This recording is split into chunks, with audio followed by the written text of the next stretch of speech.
everybody, and welcome back to You Can't Win. This is Tom here, and I'm joined by Dawn as usual. Today's going to be a Q&A episode. We're going to quickly kind of recap a few things that have been going on, stuff we've been watching and stuff like that, and then just move on into questions.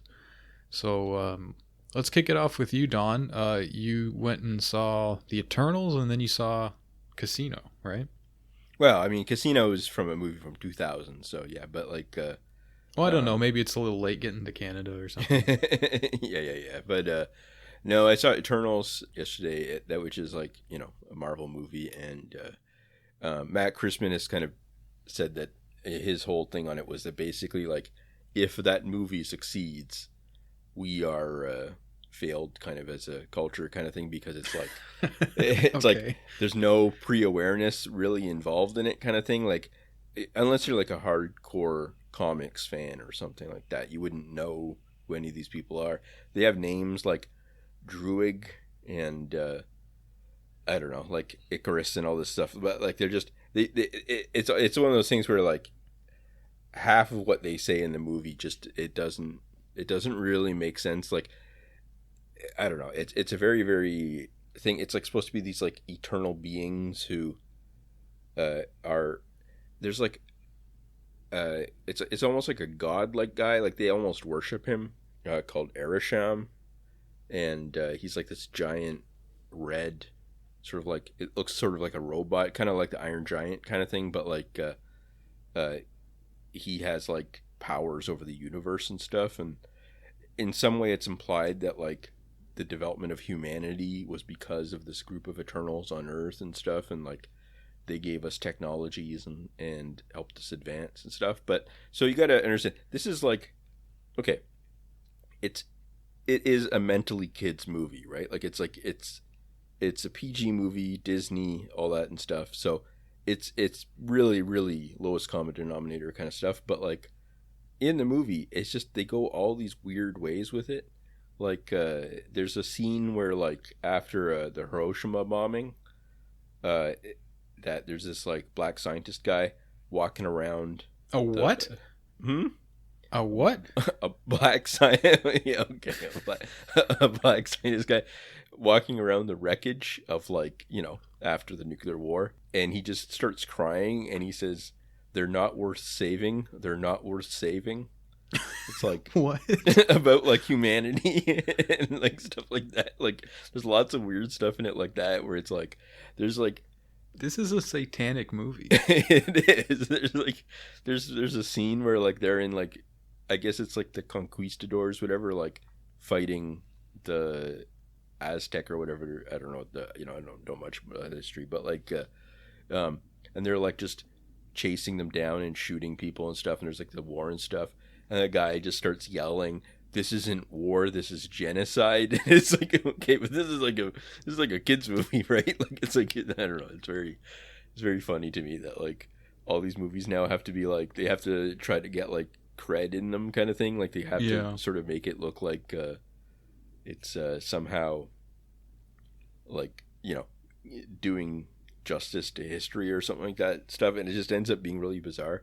There's a bunch of like famous people in it that are in it really just sort of like incidentally, like Selma Hayek is in it for like, I would say her total screen time is maybe like 5 minutes or maybe 10 minutes or something like that kind of thing. But you know, all the promotion and stuff, she's out up front, you know, and stuff. And then like Angelina Jolie's in it, but what they did for some reason in this movie is made her kind of like, it looks like she's like deep on Xanax the whole time.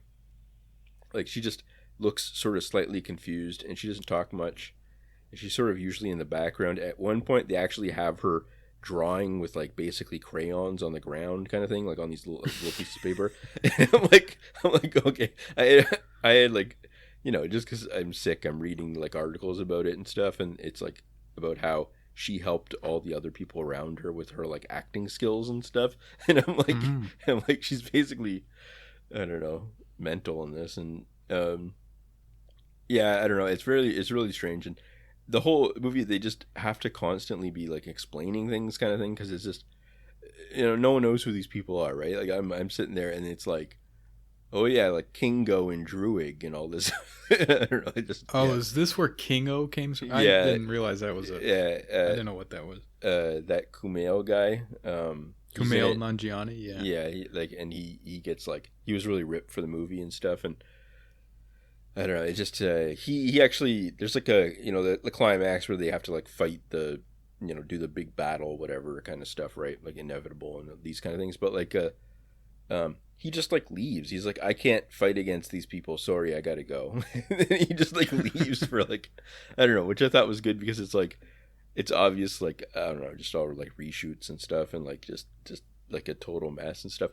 I don't know. But it's funny because, obviously they went through sort of stages of grief kind of thing, like trying to sell the movie as being like transformational and all this kind of stuff. And like, I don't know, they put like little things in it, like there's like a guy, like the scientist guy is like a gay dad kind of thing in it, and just like it, I don't know, it's funny because it's like it's just a perfect example of them sitting down and like being like, okay, we've got this media product that is like part of our portfolio of like Marvel stuff, and we've got to like force it into some sort of mass, like it's got to be at one of our big releases or something like that kind of thing, right? Like it's got to be.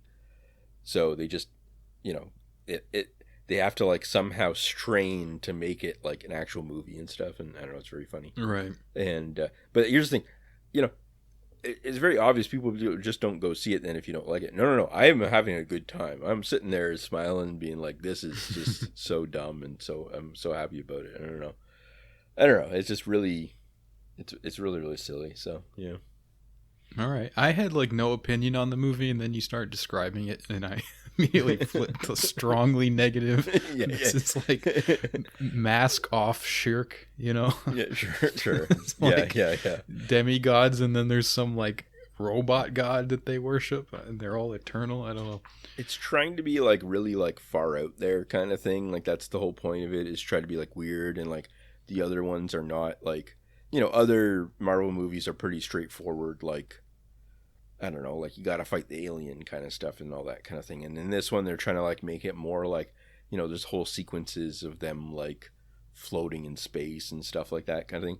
Oh, the other thing that's good, I'm spoiling it because there's no, if you get mad at that, there's just something wrong. But like at the end, one of the main heroes guys turns out to actually have been sort of a villain kind of thing.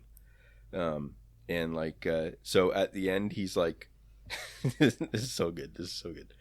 At the end, he's basically like, well, I'm sorry. I kind of like, turned on you guys, whatever.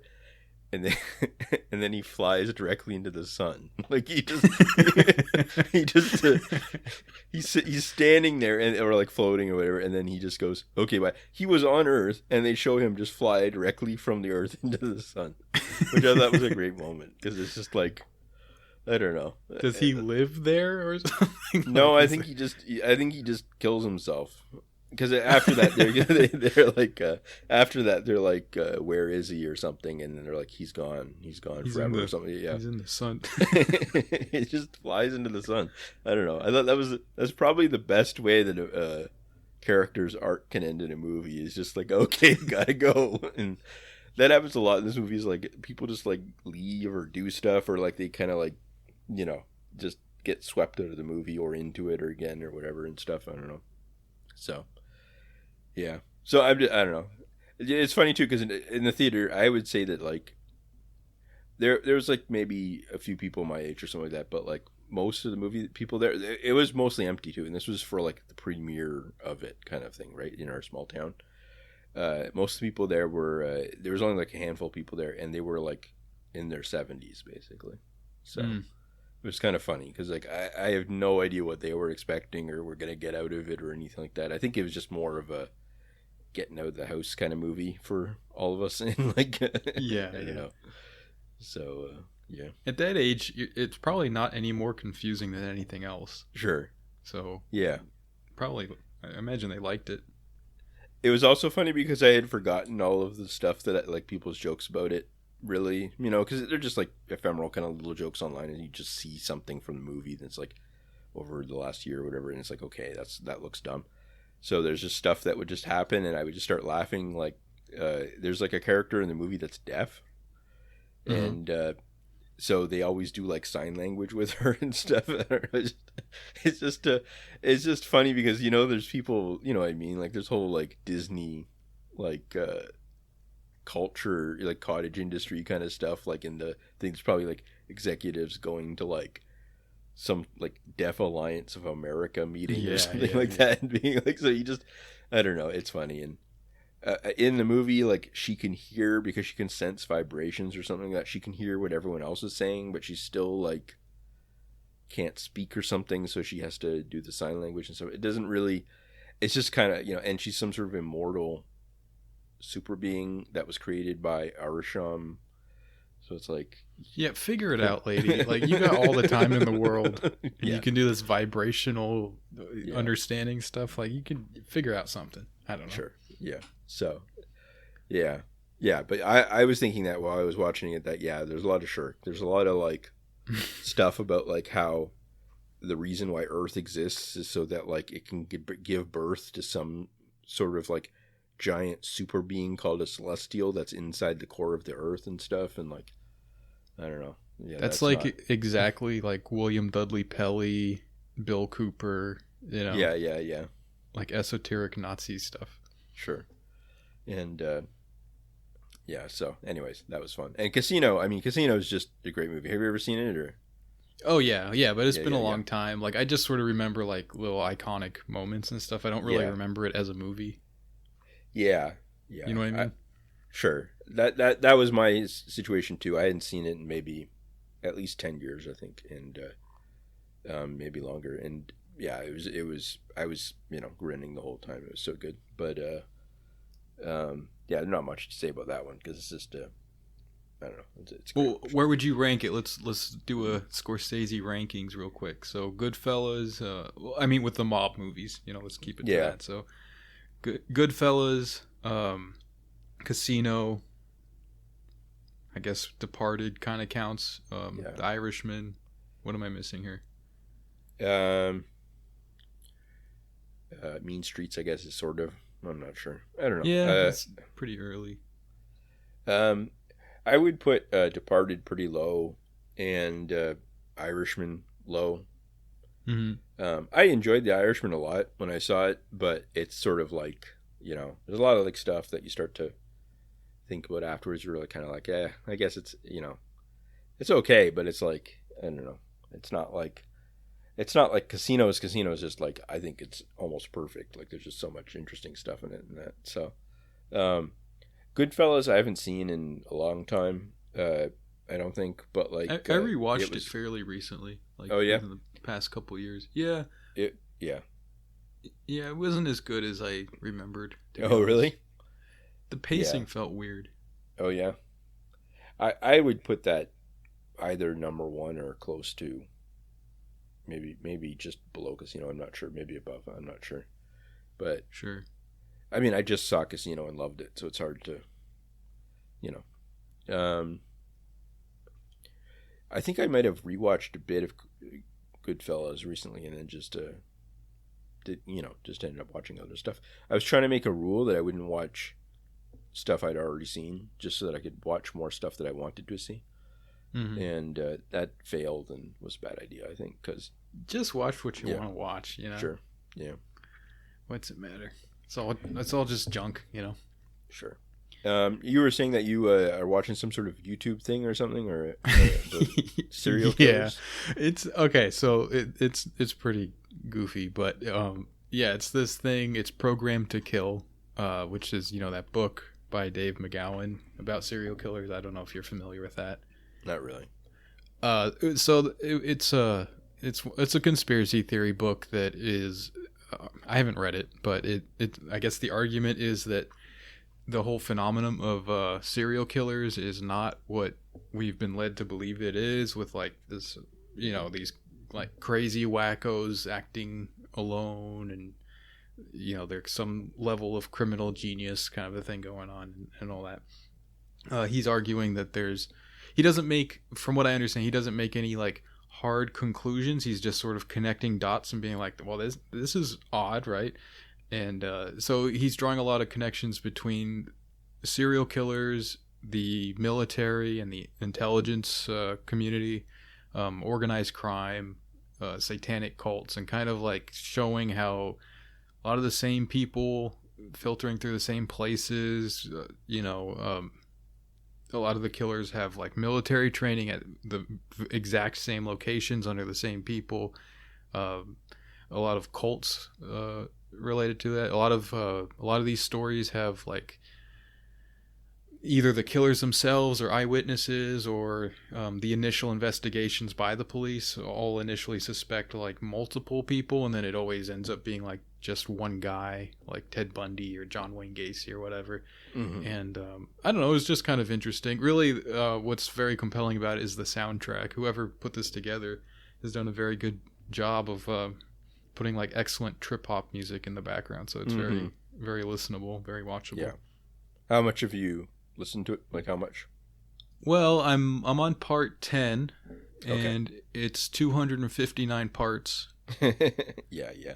They're like around 10 minutes each, so it's not like, Sure. it's not an incredible amount of time or anything. But he's been putting this together. He or she has been putting this together since 2010, and the most recent one was added like earlier, like just a couple months ago or something. So it's still actively being, compiled and produced. But it's like every single killer or whatever that you can think of is on here. A lot of them I'm not familiar with, but they went with Jeffrey Dahmer and Ted Bundy to start off with, and kind of scrolling through it, I saw like Columbine is on there and all this kind of stuff. So I don't know. It's I like this stuff. I like it, like just reading or watching the stuff that is like pointing out facts or whatever. I'm not necessarily like drawn to any conclusions at this point, but seems interesting. Sure. Yeah. Was there any other media consumption or stuff like that, or? Not really. Not since Dune. Oh yeah. Yeah, just kind of been doing my usual podcast routine. So we had also brought up maybe that like I was gonna maybe visit you guys in Chicago. Yeah, and it looks like that probably is not gonna happen because I don't know, like it just there's all these tests involved now you have to do and stuff, and I don't really it says that like the one at the airport in Chicago is like $145 American or something like that kind of thing, on one way kind of thing. And I've heard you can get it like the one that the US requires is cheaper, and it's only like $20 or $30 or something like that in Canada, but like you have to do both obviously, so stuff like that. So, and just it would have ended up altogether everything just costing a lot, so because it's kind of last minute, I guess. So yeah, sure, the tickets alone. Yeah, so that didn't work out, but I don't know, we'll have to plan something for next year or something like that, or see what happens. And I don't know, hopefully, I feel like as we sort of shift towards COVID just being something that's sort of ambient, and that we just kind of deal with, hopefully, like if that happens, then that should make the travel stuff a bit easier, I think, because I don't know, I can't see them doing this stuff for years and years, hopefully. So we'll see. Once all the weak have died, yeah, it won't be a problem anymore. Pretty much, yeah. So just gotta wait it out. I'm pretty weak, so I don't want that to happen. But like, you know what I mean? Like, there's an angel protecting you, Don. Don't worry. Okay. I believe that 100%. Okay. Yeah, that kind of sucks, but that's it is what it is. Sure. Chicago in December isn't exactly the most attractive place to visit, I think. Sure. Yeah, I've done it before. I mean, I visited you a few times in the winter, and it is one of those things where like the wind is just, you're walking around, the wind is just like cutting into you basically, even if you're bundled up, and but it's it would have been nice. So yeah. Yeah, that's how it goes sometimes. Sure. Yeah, I don't know. I guess I was gonna start watching this entire history of steppe nomads and city builders Oh, on really? What's on that? the History Time YouTube channel. I don't know. I'm Okay. just loading up all these like these like crappy YouTube documentaries. I mean, they're decent, right, for what they are, but they're still like, just some guy made this stuff, Yeah. But there's a There's few of these yeah. history channels that are, I don't know, they're kind of fun. I found out that YouTube has bootlegs of a lot of Chinese propaganda movies, Oh yeah. and so I might start watching those. There's a with English subtitles, and there's one that I've already seen that came out I think 10 years ago or so, which was about the founding of the Communist Party, and these are like they're documentaries, but they're like live action kind of thing. Like they usually have like very famous actors in them and stuff like that too. Um, and they're like set in different times. But I've seen the one that's like I think it might be called "Founding of a Republic." No, that might be a different one. But like there's one that's like I can't remember what it is. It's something to do with the party, and it's funny because they just run through like because they can't leave people out, right? It's almost like a fancy dinner or something where you have to have Hmm. everyone's name tag kind of thing, and so there's just dozens of times where it stops on a person basically and has like a little uh, sign beside them saying their name in English and Chinese, and I think I've um, seen that in movies before. Yeah. yeah, and That seems like a thing that they do in Chinese movies. it there's just like dozens and dozens of people, and it's also sort of like stuff like uh, there's like a point where like Deng Xiaoping is in I think he's like in Paris or something like that, or like on a dock or something in Marseille or something, and he's like reading about stuff that's happening in China kind of thing or something like that because they have to like, conclude him somehow and stuff. So he's kind of like, oh look, they're founding a communist party. That's a good idea or something, stuff like that. Like just kind of, and like there's a guy that like plays Mao in it and stuff, and he's kind of just I don't know it's because it is an interesting story. Like like they ended up founding the party basically on a boat in the harbor in Shanghai and stuff, and like just like a small group of people. Hmm. Um, I think it was like 1921 or 1920 or something like that. And anyway, so it's I think it was like for the certain anniversary or something like that kind of thing. Um, that the movie came out, and then there was another one called "Founding of the Army" or of an Army, which is about the PLA being founded. Um, there's one called like I think it's called "Founding of a Republic" is the one where it's like just basically like the story of Mao coming to power, and yeah. So I don't know. They put a lot of money into them, I think. So the one about the founding of a party one is interesting because it shows Tiananmen Square, or like Tiananmen or the actual building, like at a certain, like in history kind of thing, and then it zooms forward basically to cars passing in front of it, in like 2010 or whenever it was filmed or whatever kind of thing, as if like, we've come so far, baby, kind of thing or something like that kind Yeah, of thing. It's yeah. like so I don't know. It's neat, but so I'll have to watch all those. But yeah, so I think that's a good discovery. I didn't know that because that's the thing is that it's hard to find a lot of these movies on like normal streaming sites, obviously. Yeah, But sure. like, so it was good that they seem to be pretty good quality on YouTube. So I'll watch those. So yeah.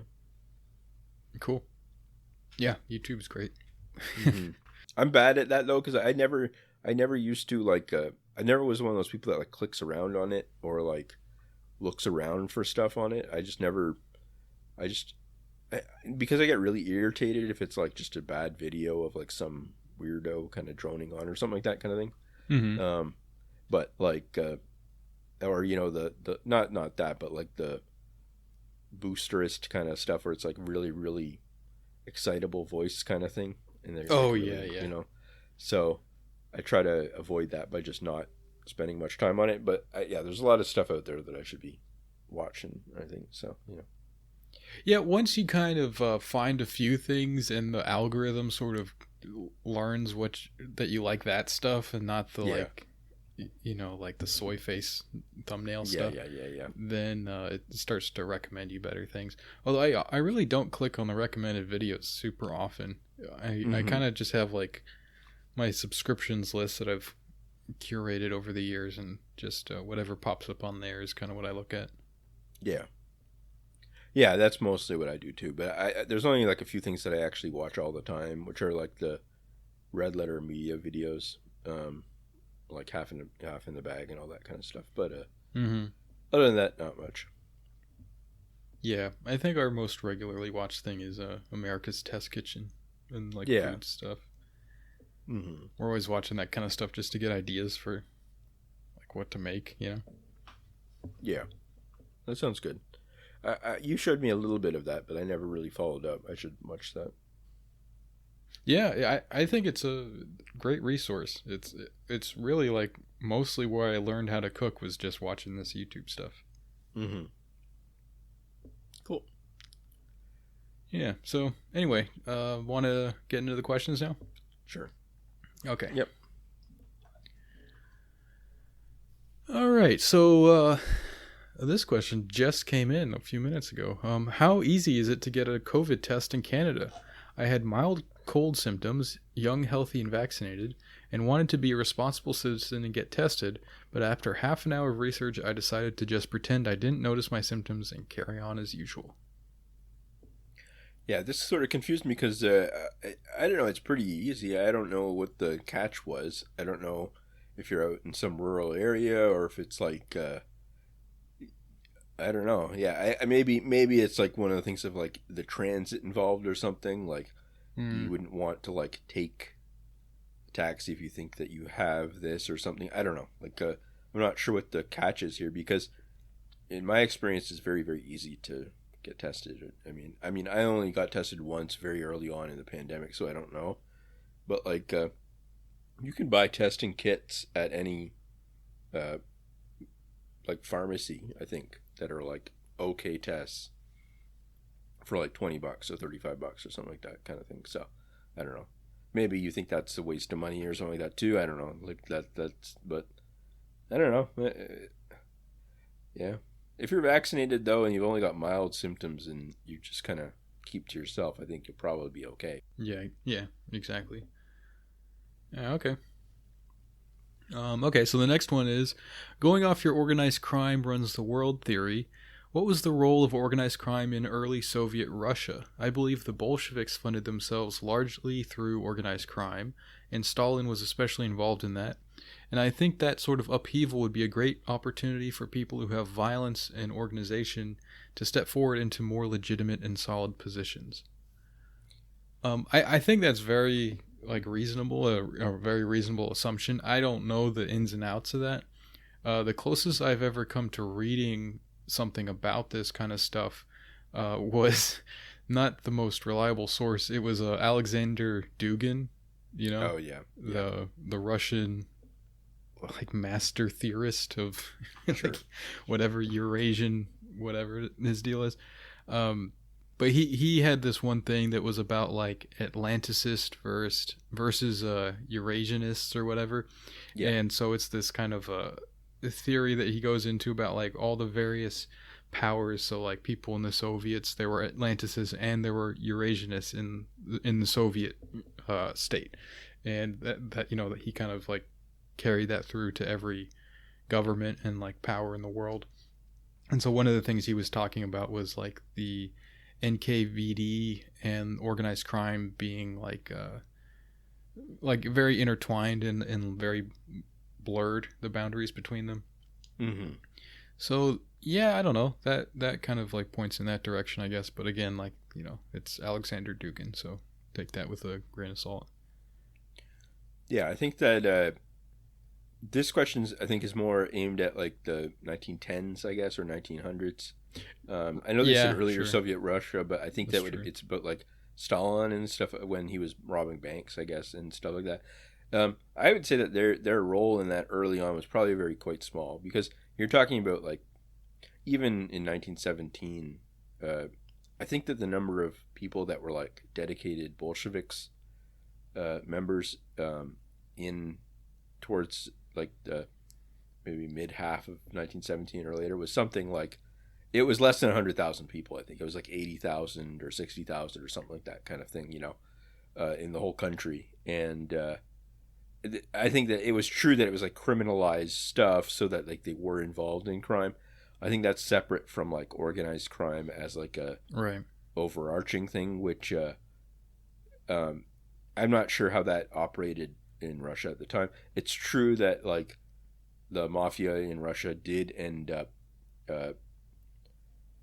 infiltrating like a lot of Soviet society and stuff like that, so that later on and stuff, like there were like a lot of black markets and stuff, and it did have some relationship with the state in that like they had people that they kind of owned in the police and all that kind of stuff. And I'm not sure how different that is from a lot of places, other than like or at least a lot of places that have certain problems with shortages and stuff, and just and import controls and all that kind of stuff. So, but that is one of the most popular theories, obviously, is of capitalist restoration, is that like there's a lot of people that in organized crime and stuff that had incentives to have be able to capture different parts of production and stuff like that, and live richer lives and all that kind of stuff. And I get that, but I don't know. I think that there's a lot of reasons on top of that too, that you can't just like a lot of people just kind of say it's crime and spies, basically, right? That it was organized crime plus the fact that like the United States was trying to overthrow them, and I think there was probably a lot more involved. But yeah, so I think that there was an internal logic of reform, especially at the top, that it was not straightforward like conspiracy as much as it's all these different parts moving together kind of thing. Like I think that part of it was the fact that like Gorbachev kept trying experimentally kind of thing to do different reforms in different parts that weren't coordinated well, and then it just sort of collapsed, in terms of like huge debts and all this kind of stuff that they were developing and stuff. So yeah. Yeah, it really would be nice to see like someone do a study of that kind of thing, but I don't know that exists. Maybe, but I'm not aware of it. There's a book I have which just is like polling and stuff, and it's called something like something like collapse from the top or something like that kind of thing or whatever. And it's about like how the Soviets that the average person didn't want the Soviet Union to collapse, basically, kind of thing, or at least not to become capitalist and stuff. But I find that sort of polling and stuff is not really. It's hard to sort of know what that to make of it, kind of thing, especially if like, I don't know. I think it's very easy to pull either way on these kind of things too. Yeah, for sure. Yeah, and so, but it does seem to be the fact that like it was all different types of elites that had a strong interest in reforms and stuff. So yeah. Okay. So let's move on. Next one says, Tom thinks he's edgier than he is. True or false? So let's see. Let's break this down. So I am the edgiest person alive. But I don't think that I'm edgy at all. So I think I actually think I'm less edgy than I am. Yeah. I think that's probably true. Yeah. I would say that like there's a lot of things that you probably think are like common sense to you that are not really that controversial, that if you like explain them to a person in flippant sound bites, would probably get you canceled online and stuff like that. Yeah. but like I think it's probably true too that like at the end of the day, you're not the kind of troll that like well, at least as far as I know, that would like harass someone's funeral or something like that, or whatever. Yeah. So yeah, I kind of leave it at the keyboard. Sure. Yeah. Well, okay. Case closed. Is it the misogynist in me, or did they at some point stop enforcing you should actually sound good for hiring radio presenters, particularly if they are female? It feels like every other presenter on NPR and the likes is either doing vocal fry or sounds extremely nasal. NPR, huh? I haven't listened to NPR in a long time. I don't even know. Sure, I don't know. Yeah, I'm not sure what they're listening to. I don't know. We're pretty low energy on this podcast in a lot of ways, so it's not like maybe we shouldn't be casting stones or something like that. But like, no, I know. I'm not quite sure. I find this more with like TikTok or something like that, or like YouTube and stuff, like where there's just it's very, very bizarre the different voices people use, and like all the different people use like strange accents now, and like but also like the computerized voice, like the auto. Yeah, man. You know? Tabs watches TikTok stuff sometimes, and I just hear that like robotic voice, like no cap, and it's just like really weird hearing them like say like this teenage slang, and I don't know. Mm-hmm. It's very strange. Yeah, I really don't know what is going on in the real radio world. I mean I guess podcasters run the gamut as far as vocal quality. You know, you have very sonorous voices like ours, and then you have not so good ones. Mm-hmm. All right, so next question. Should you try to keep in touch with old friends if you're always the one who initiates contact? On the one hand, it feels right to fight against inertia and reach out to avoid isolation. On the other hand, maybe they really don't like you anymore and you should stop bothering them.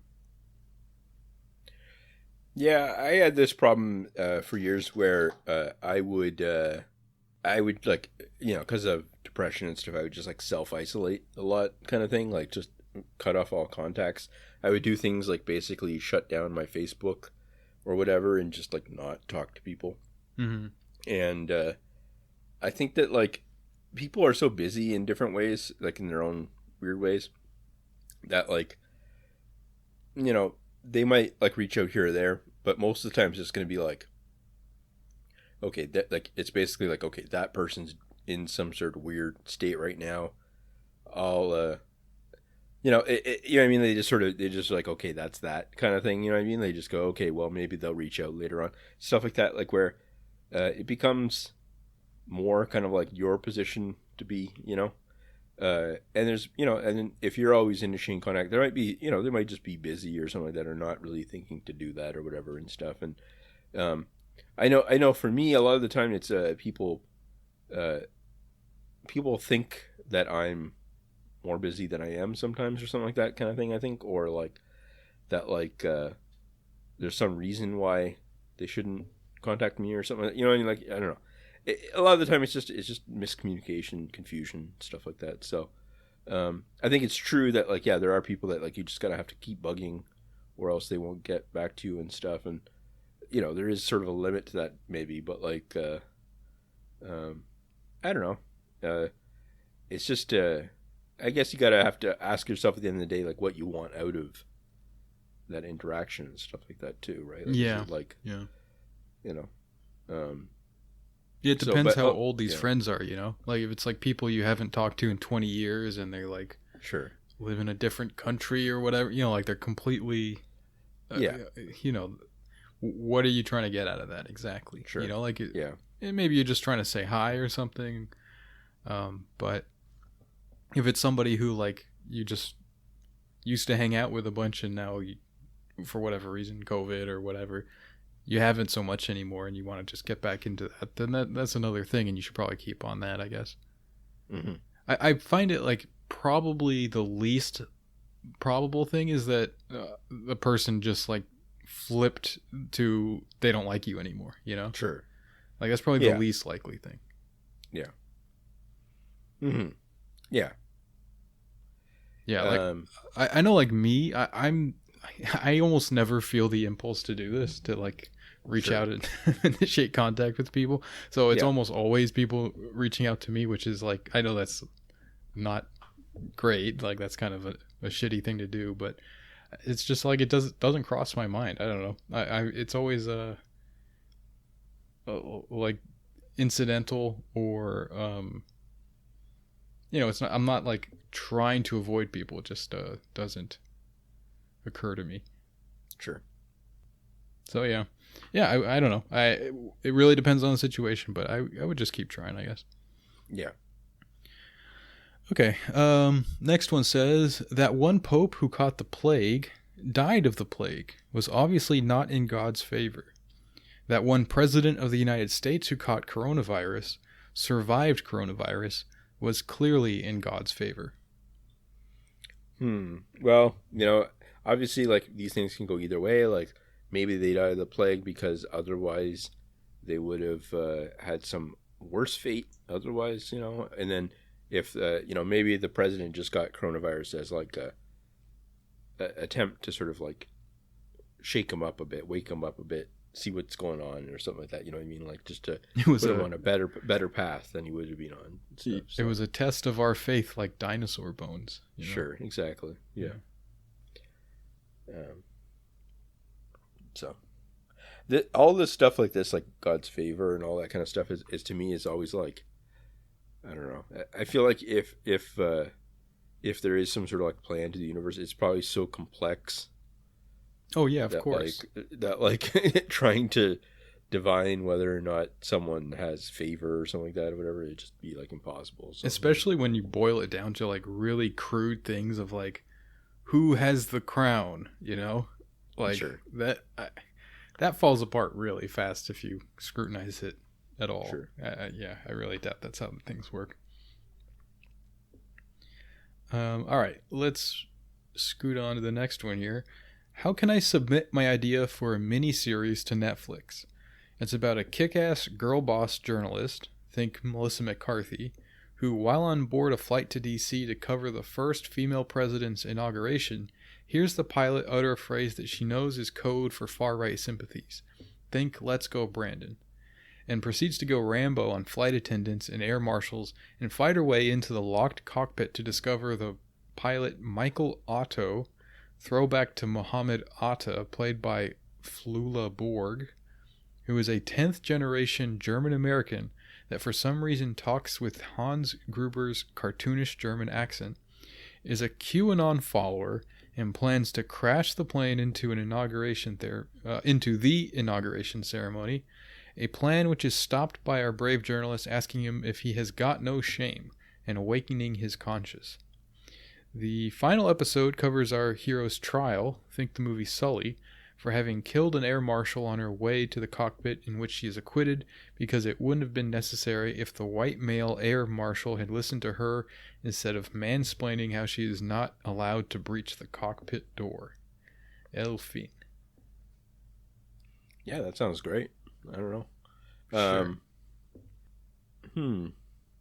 It'd be interesting to see if you could get like a real journalist to do this too, or something like that too. Like instead of getting someone to play them, you could get like, well, I know it's got to be a girl boss, but someone like Anderson Cooper would be good too, or something like that. Yeah, maybe Katie Couric could do it or something. Yeah, and then like people would be like, oh, it's like, and then she could like, it could be like one of those James Patterson novels where like it includes the thoughts of like Hillary Clinton or something like that kind of thing, like all the different, or like Bill Clinton, like it will like include things that only journalists would know or something like that kind of stuff or whatever. And people, I'm not even sure if you want it to be Netflix. You might want to just make it a movie and so that you can get an Oscar for it. So Yeah, sounds good to me. All right, so here's the next one. After that journalist admitted to having censored RBG, basically telling Kaepernick to go back where you came from if you don't like it, is it more than 50% likely that she died of COVID and they covered it up?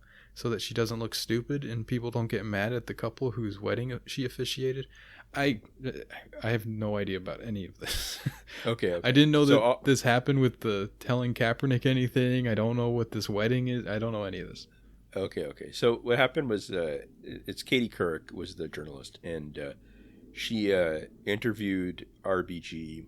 I guess it would be like almost 2 years ago now or something, about NFL players kneeling at the football games in protest for Black Lives Matter stuff, whatever. And in the story that came out, she was kind of like, the reporting on it was basically like, okay, well, she said she thought it was disgraceful that you would do that or something like that kind of thing. Like, you shouldn't do that, whatever. That's fine. It turned out that Katie Couric, in a book that she wrote now, like just recently, admitted that it was actually like the answer was like a lot longer and like worse kind of thing in the sense that like she went full Kramer. Like, yeah, basically she went on and on about like how, she's like, imagine all the privileges that you get from being in this country and stuff like that, and all this kind of stuff, and like that they should be grateful for it and all this kind of stuff. Really, really like, going deep into anti-Black Lives Matter kind of stuff. And so Katie Couric was basically like, well, I think maybe she didn't understand the question. So I'm going to... And she like called David Brooks and stuff and was like, here's what I've got. Should I like... It basically was like a whole thing. It was like a very, very clear situation where she held back the answer, even though like, if you're an interviewer, you're supposed to do the opposite, right? You're supposed to like lay it all out there kind of thing. And instead she was like, well, I don't want to like hurt her. And she was still on the Supreme Court at the time. Obviously she died in office, but like that's like it's pretty, and so anyway, so this guy is saying that RBG probably died of COVID, and they're trying to like hide it so that she doesn't look stupid. And do you remember the wedding thing? Whatever? No idea. There was a picture a few days, or like maybe it wasn't that long before she died, of her at doing like officiating a wedding, even though like COVID was on and stuff like that and stuff. So there's like this funny picture of her just kind of standing there with the couple there and stuff. And I don't know. It was one of those things where people were like going like, why is she allowed to do this or something like that kind of thing, And then she died shortly after. So yeah. All right. I don't know. I saw the Kaepernick documentary on Netflix the other day, and I was scrolling through, and the thumbnail has him standing in front of a light, and he's got this big afro, like a 70s style afro, Yeah. So the light is illuminating his afro so that it like forms a halo around him, and he's like standing there with like his arms crossed. And I heard that, I haven't watched it, but I heard in this documentary he compares playing in the NFL to slavery. Like he says it's the same thing. It's the same oppression, That's funny. Which is, I mean, he's just on another planet. Yeah. I know, that's crazy. The halo thing is what really got me. I was like, are you serious, man? You kneeled, and this is like your Jesus now. Okay. Yeah. But anyway, the Katie Couric stuff was just funny because she openly admitted that, like, her job as she sees it was basically to protect powerful Democratic figures and stuff like that. You know what I mean? Like, yeah. And no, like the self-awareness of it was, maybe I shouldn't have done that or something like that. But like, you got to go, okay, well, what else are they? What else are they hiding from you, kind of thing? So it's like, I don't know. Okay, next question here says, is it possible for animals to have a religion? So in Islam, all animals are Muslim, aren't they? Yeah, that's the famous catchphrase. Yeah, so like religion is kind of construed differently in Islam, right? Like we have the word deen, which is, you can say that it definitely means religion, like it can mean that, but it's more expansive. It can also just mean like a way, like a way of life or something. Sure. It's possible for someone to be like for you to talk about someone's deen and for them to not subscribe to any kind of religion. Like you can talk about the deen of like atheists or whatever. And so yeah, animals could, you could certainly say that they have like a deen. That really wouldn't be an unusual thing to say. And there's also some ideas that I found pretty interesting, but I don't think they're like any mainstream thing, but they're pretty interesting about. So there's a verse in the Quran that says that we have made the animals into communities like humanity, so that and it uses the word ummah, so that animals have their own ummahs. So there have been some ideas that does that mean that they also have their own prophets, because that's the basis of an ummah in Islam. Is like the idea that there was a prophet that kind of formed a community, you know.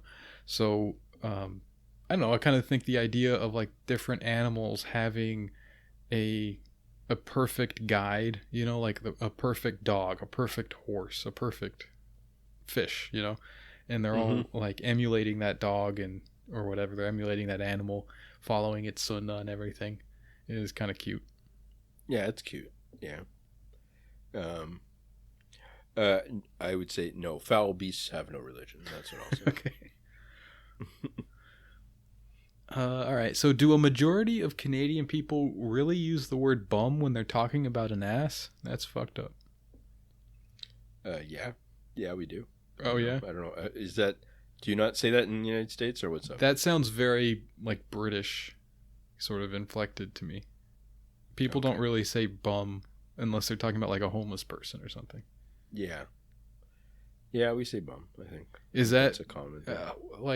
how rude is that? Like you could say bum around a kid, I guess, but it's a little bit unusual. But I guess you could say like, oh, he fell on his bum or something. Yeah, it's not rude. It's kind of like that, like almost like kid level appropriate sort of Yeah, thing. Okay. it's like saying pee instead of piss. Yeah. I like to say pee. I don't like to say piss. Me either. Yeah. The kind of sounds too much like the act. Sure. It's kind of gross. Yeah. Sounds vulgar. Yeah. Okay. So for people who are supposedly most open-minded about gender and sexuality, liberals sure do love closeted gay as their go-to insult against anyone they don't like for whatever reason.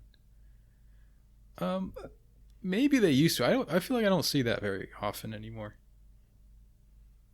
I see it a lot. I think. Oh yeah, Yeah.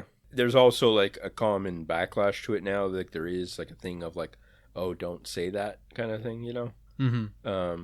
So I see both, but I see anytime that it gets someone will post something like that, then you also see the thing. But I don't know. I hear that a lot, and people will say it all the time about like, you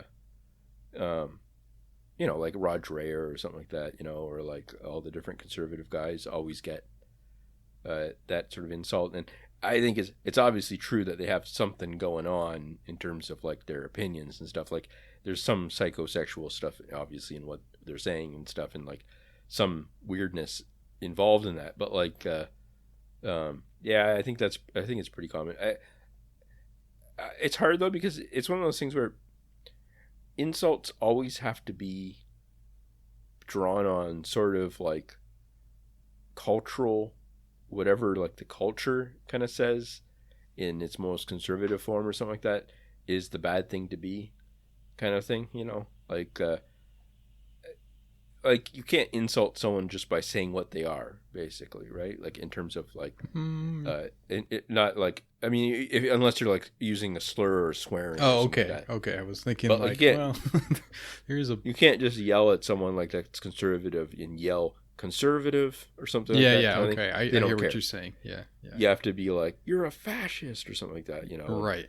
And that's also why it doesn't really work that well if they are a fascist kind of thing, because you just yell you're a fascist and they're like, yep, kind of thing, you know, like, but like, yeah, I mean, That's why people tend to yell swear words or slurs or insults and stuff like that, even if they're progressive and stuff like that in other ways, because it has to hurt somehow. It has to be something that like is shameful or something like that kind of thing. So yeah, I don't know. Although that is also obviously used as like an argument for natural law kind of stuff, where it's like, oh, even you know that this is bad or something like that kind of, but like, I don't know, it gets kind of silly that way, but yeah. Yeah, like I do agree with you that that's drawn from the present cultural configuration. It's like whatever kind of is. You say it because you know it's offensive to them. You don't say it because you philosophically have decided that it's a bad thing. Usually, sure. Like those kind of insults tend to be pretty weak. Like it's kind of dorky sounding. I don't know.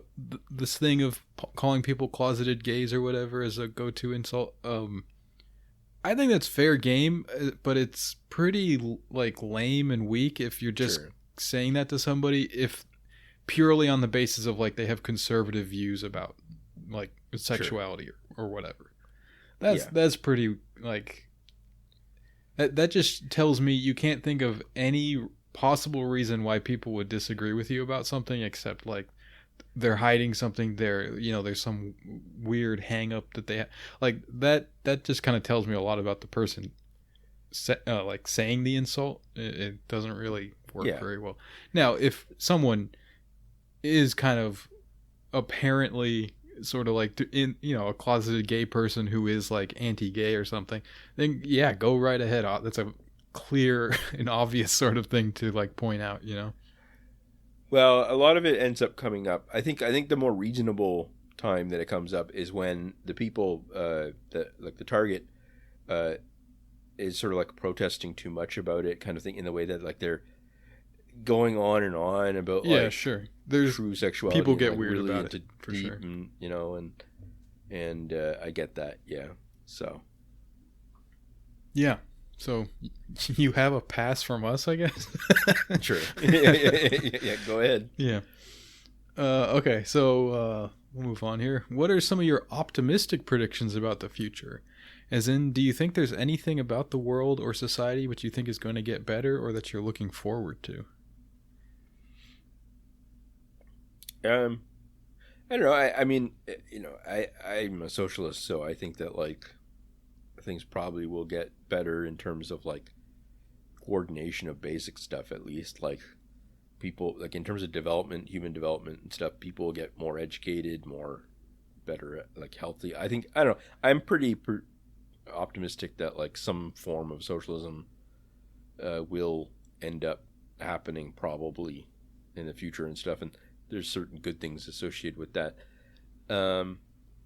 In terms of things getting better in different ways, I'm not sure like specifics beyond that, kind of like in terms of economic stuff.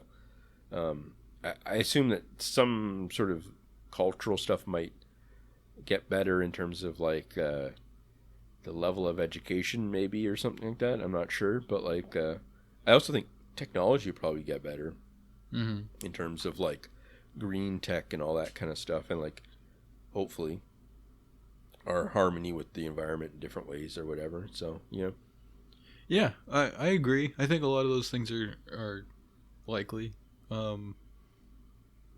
I don't feel the same kind of like impending catastrophe thing that a lot of people seem to feel, especially about like climate and stuff like that. I think we'll sort it out. I don't know. I don't have a good reason to believe that, but I just kind of feel that in my gut. And so I imagine things will, like if you think about people who are like old now, like really old right now, and where their lives were, or like where the world was when they were in their 30s and whatnot, things have changed quite a bit. I imagine we're going to at least continue that pace unless things really go off the rails. So a lot of the things that really suck are going to continue to suck and get worse, but a lot of the things that we kind of I don't want to say take for granted, but just sort of like are the particular conditions that we live in that you can kind of take or leave, that are sort of neutral, value neutral, they will continue on whatever trajectory. So they like technology, for example. I think that will probably improve our lives in various ways. I think it's possible that things will continue to like become more decentralized and stuff like that, and that's going to have its own positives and negatives. So like the positives are something to look forward to. I think there will be major changes as we kind of get older and as time goes forward and whatnot, and that some of those changes will be pretty massively negative, but there will be positives to them that we will be able to enjoy. Just like we can say like Colton mining is pretty bad, but we do get to have little phones in our pocket that have access to the internet, so that's cool. So stuff like that. Mm-hmm. Sure. All right. So should sex robots be held as sinful? So what sin would it be here? I don't think it would count as fornication or adultery. I think it would be more like a masturbation level sin. Yeah. That would be, I think in traditional Catholic thing, it would be, not, it would be considered sex for non-procreative purposes or whatever.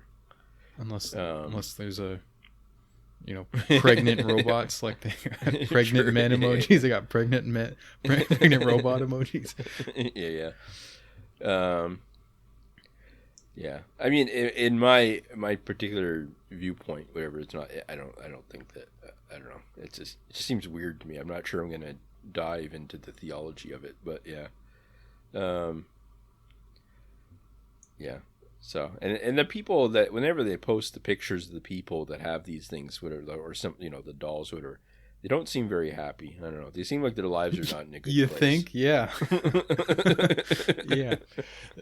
So for sure. And they're always at like different conferences and stuff and whatever. I don't know. Very, very strange. Yeah, to me it's like if this is even like if you're even considering something like this, I'm not worried about that particular thing. It's more like what has brought you to this place? Sure. Where this is a real like decision that you're pondering. I think like at that point it's like time to consider some things about the way your life is going. Yeah. And they like give them names and stuff and film them and I don't know, lots of strange stuff going on there. It's sort of like kids with imaginary friends that take it too far. Yeah. Do you know what's scary is that like to me is that like how do people walk around the world like just going through their day whatever with like all these people around them and like half of them have stuff like this going on or something. Half like, of them. I don't know, just I mean, you know what I mean? You just walk around, you like see someone, and you're like that person probably is like a QAnon person or something like that. Like just different strange things going on. It's a strange planet, very very strange place.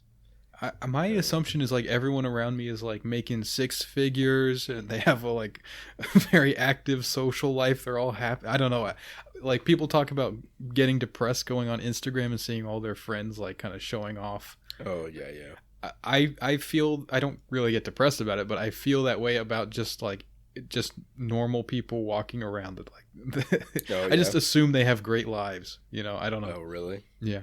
And I don't know, it doesn't make me feel bad or anything. It's just that's my working assumption. So whenever something like becomes apparent to me that like, oh, all these people are miserable, or like there's this weird thing that it like probably affects like every other person that you like just see on the street or whatever, that's like every single time it's surprising to me. I have basically the sort of mindset of the people that think that they're being gang stalked, basically, kind of thing. Like the people that like you're walking down the street and you just think random people are gonna like try to stab you or something like that, but like constantly kind of thing. You just see people. I've got that sort of like as an underlying bass, sort of like drum, sort of like a hum there. That's kind of like there. I just sort of assume that people are trying like out to like get me or like to somehow ruin it. Which it's strange because like I also have like a lot of like positive views of like humanity in different ways, kind of thing, of like socialism and stuff. They want to gang stalk me to help me. Yes. But I do have that sort of like underlying thing where like I feel like everyone's about to turn on me or something, and I'm just like, oh. Yeah. So when I hear stuff like this, I'm like, oh yeah, that makes sense. Like all the different sex robots or whatever. I'm like, oh yeah, Mm-hmm. that's what these kind of people are up to, the humans or whatever. So yeah. So What was I going to say? Oh yeah. So this just kind of brought to mind this thing that I used to see about Osama bin Laden, and people would kind of like quote this thing. I guess it was printed somewhere that like that he personally believed that masturbation was sinful unless there was a pressing need or something like that. yeah, I've seen that. Yeah. And that like people kind of point that out as like some kind of like, oh, what a wacky kind of crazy cult leader or whatever. But that is the standard Islamic position, and by what a pressing need means is that if it will literally be the difference between you like raping somebody and not, like if to masturbate would stop you from rape, then it's not sinful, which is I mean there's a certain logic to it. It's not like it's that ever comes up. It's just like that's a logical kind of argument. You know what I mean? Like there's a Sure. It's not like that's something that I think anyone really sees very often as an occurrence. But so I don't know where that is tied to bin Laden exactly. Like maybe he was just asked this at once or something, and he kind of just gave the textbook answer. But that's just the standard Sunni position. So that always kind of bugged me when it was like, look at this weird guy. I was like, well, that's just what Muslims believe about this. So I don't know. Sure. You're just kind of framing it in this bizarre way, you know? Yeah. But to be honest, you believe that about everything else that he said at any point in time. Well, yeah, but let's take it case by case. Sure. Yep. Anyway. Oh, here we go. Hello, losers. This is a message from Shadow Tom and Shadow Donald. Tell your idiot audience to tune into our far superior podcast, You Can Win, which is all about real estate speculation and cheating on your hot wife, while we stroke our goatees and laugh at you. All right. Well, snuck in a plug for another podcast there. I should have screened that. Sure. Oh, well. Got us again, Shadow Tom and Shadow Donald. Yeah.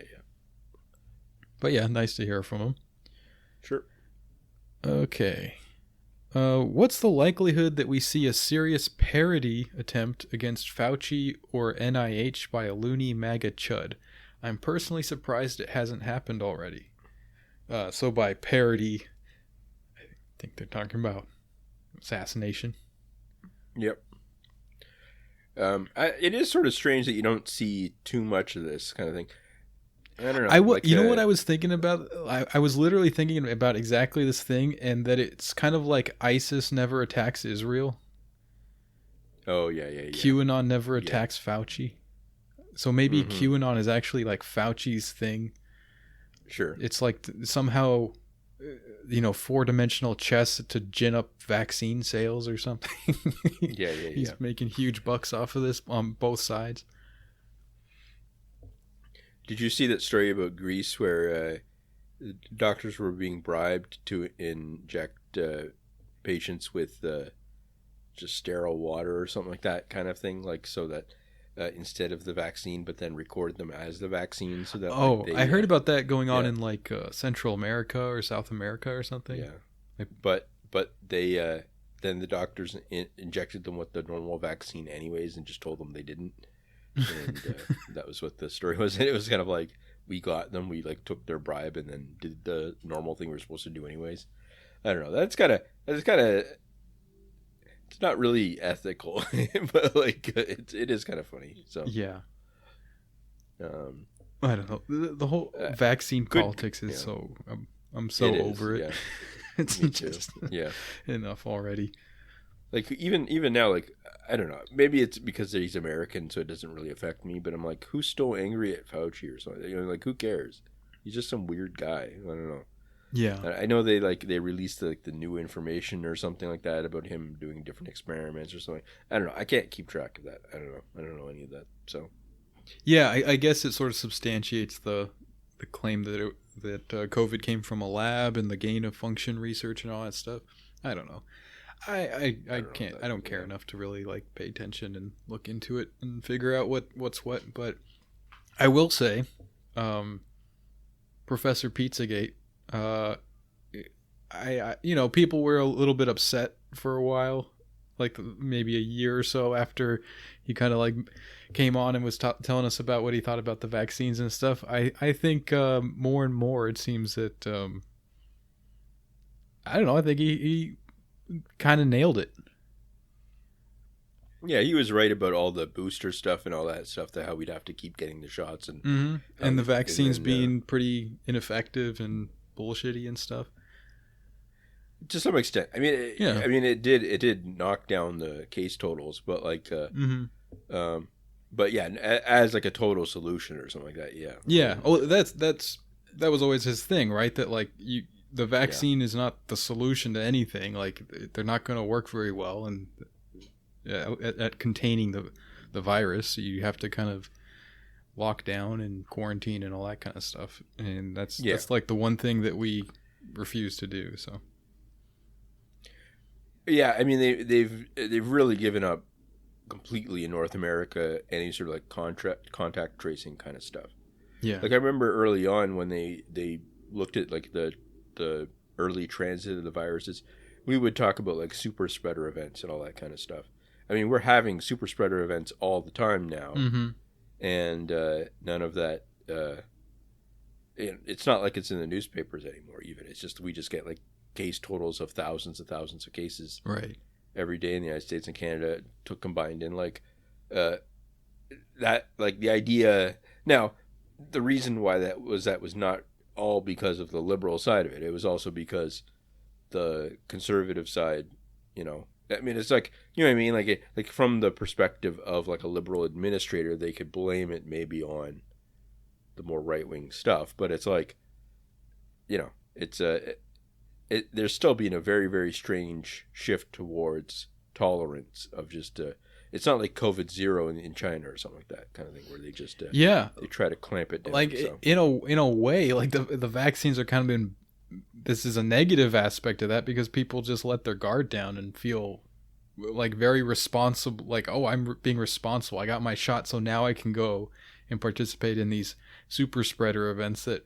they were screaming at people about doing, like remember the kids on spring break or whatever. And everyone was, now everyone just does that all the time.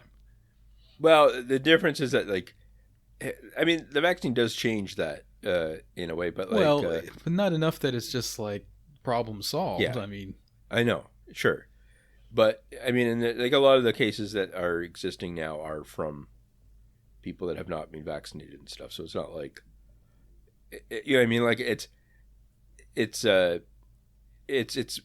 it's been hard to sort of force people to get vaccinated and stuff like that too. So it's like, it ends up being like the political culture war in the United States between Republicans and Democrats, like ends up filtering it through. So when people hear stuff like Professor Pizzagate talking about this kind of stuff, they hear, oh, this guy's a Republican, even though it's funny because a lot of what he's saying is almost like more liberal than, I mean, more, left, whatever, than the official left line, which is basically like we can tolerate a rolling number of cases if people, you know what I mean? Like, it's like he is criticizing from a perspective that is more cautious than, but when you hear people criticizing the vaccine effectiveness and stuff in the general public, that's all coded as far right stuff about how the vaccine's not, I mean, the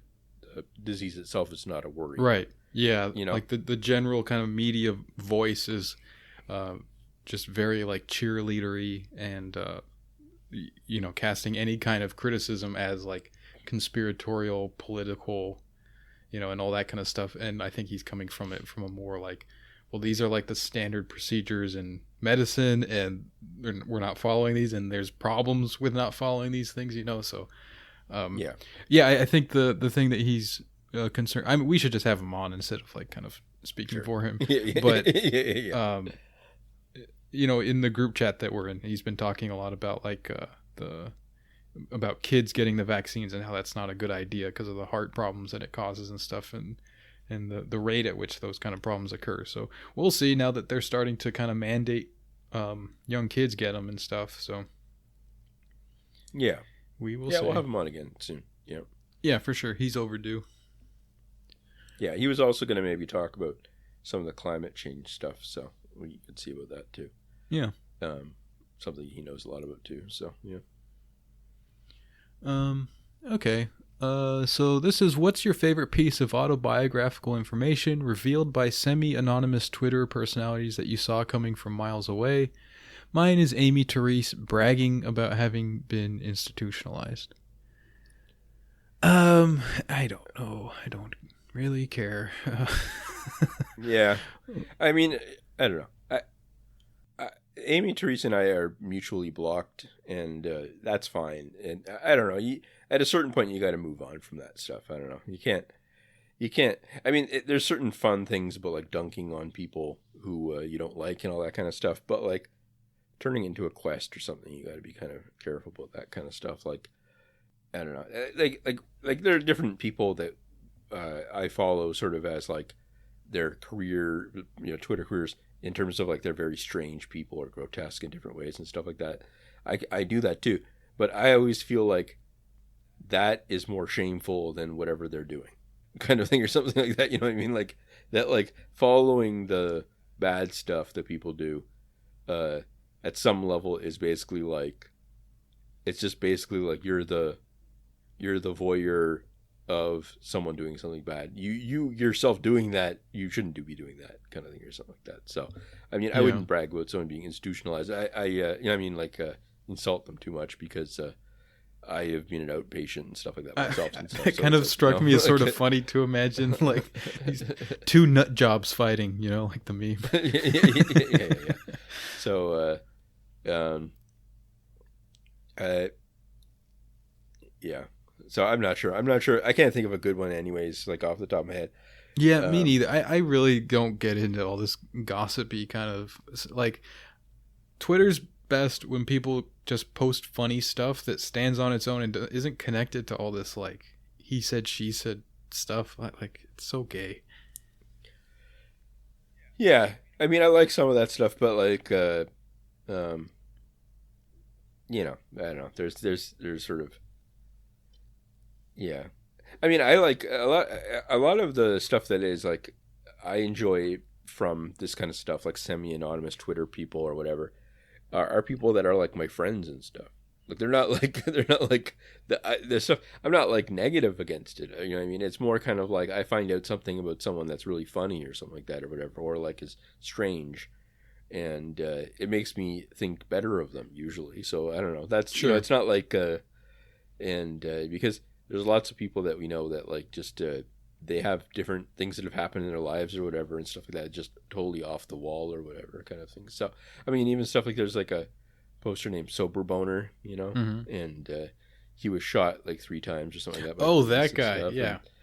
And so it's just, that's pretty funny. It's he can be a bit wild, but it's like stuff like that. It's like, I don't know, it's neat that I don't know, you just it's that meme of like comparing real life to the internet and stuff like that kind of thing, when you're in real life just kind of walking around and just like everyone seems kind of like a bit boring or whatever and kind of stuff, yeah, compared to like stuff like that. So I thought of an answer for this one. Brace Belden, TrueAnon, he works right down the hall from me at Langley.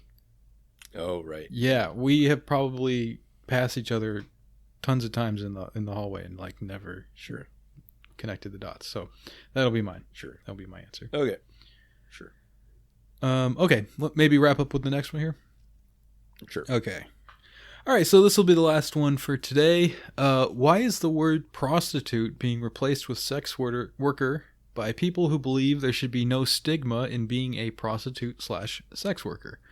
Like, I would not grimace and whisper woodworker every time someone says the word carpenter, because I actually don't think there's anything wrong with being a carpenter. I don't get that either, to be honest. I like, prostitute seems always like a technical term to me, not like some kind of slur thing, but people just kind of like decide things are bad words now. So I don't know, but it kind of makes sense for them to be the ones deciding it, I guess. But whatever. I think it is a bad thing to be a sex worker or prostitute, so I don't really have a problem still using that word, even if they're telling me like, don't say that. It sounds like you think it's a bad thing. It's like, well, I do think it's a bad thing, so I guess I'll keep using it. Yeah, I think that the idea is that like a prostitute is like it's like that is labeled as like a specific type of crime, I guess, kind of thing. It's like a certain type of thing. It means like giving yourself up, basically, like and it built into the word is an idea of shame, I guess. I don't know. So, or at least like in our culture, you see this constantly with everything, though. People just try to constantly change the terms and stuff to make it more, to soften it and stuff. And I'm not sure what would come after this, but like I think that like the worker part is supposed to be like tying it into like labor politics and communism and all this stuff. Yeah. So and also because it comes out of union movements, people create like under like not like formal unions, but like unions that are like solidarity unions where there'll be like a sex workers union in a particular place, and they sort of get services for people and all this kind of stuff and that. And I think that like the union thing came like in terms of like organizing that kind of stuff, or at least informally, came before the term change. I think the term change was an outcome of that type of organizing. So I don't know. To me, like, I'll just say whatever is the more current respectful term, just to be respectful. That's, I mean, like, I feel like a lot of the, like, different social issues, it's like, when people kind of go, oh, well, if it doesn't affect you, don't dive into the debate, whatever. I'm fine with that kind of thing. I'm like, okay, yeah, I won't then. Mm-hmm. I'm not gonna like, I know, like, and that's not really. I mean, then the counter argument after that ends up being like, well, no, you have to be a good ally and like wade into the debate deeply and like help raise funds for them and stuff like that. And it's like, nah, I'm not. I'm just not gonna get involved in a lot of that stuff. So yeah. So anyway, so I thought that was a fun chat of an episode. So yeah, covered a lot of ground there. Yeah, for sure. Cool. All right. So thanks for listening, guys. If you like this episode and you'd like a second episode of You Can't Win Every Week, you can get that by subscribing to our Patreon for $5 a month. You'll get that as well as access to our Discord where you can chat with us in our lovely community. If you want to send us anonymous questions to answer like we did on this episode, you can do that by going to our Twitter account at You Can't Win Pod, and you'll find a link to the Curious Cat pin there. Thanks for listening, and we'll catch you next week.